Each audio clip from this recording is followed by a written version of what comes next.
Il existe en France un rituel bien malheureux qui veut qu'un nouvel arrivant dans une école ou dans certaines autres institutions accomplisse des actes souvent humiliants et dégradants et qui sont imposés par les anciens afin de se faire accepter dans le groupe. Il s'agit du bizutage. C'est un terme qui remonterait au Moyen-Âge et qui aujourd'hui est encore bien trop présent dans le monde de certains étudiants, militaires et professionnels.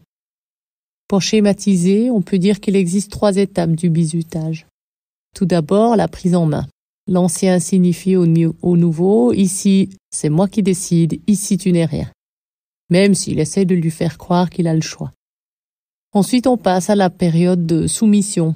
À partir de là, le nouveau ne pourra plus dire non. Il acceptera tout ce que les anciens lui imposeront.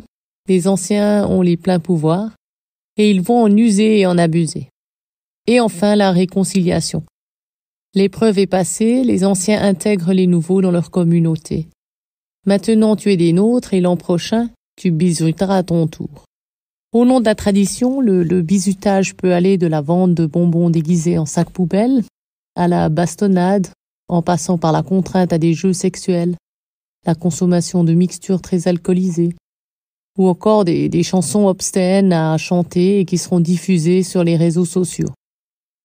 Force est de constater que les épreuves proposées par les bizuteurs sont au mieux d'une grande stupidité, au pire d'une extrême perversité. Elles visent à soumettre le nouveau à la volonté des anciens, à lui signifier qu'il n'est rien, en le mettant dans des situations humiliantes et dégradantes.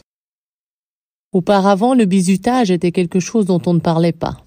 Depuis, les mentalités ont fort heureusement évolué et depuis 1998, une loi a permis une prise de conscience collective. Il y a davantage de plaintes déposées et des condamnations plus sévères. Cette loi a permis de mettre des mots sur ce qui est considéré désormais comme un délit. Mais aujourd'hui, force est de constater que la violence au bizutage est toujours prégnante.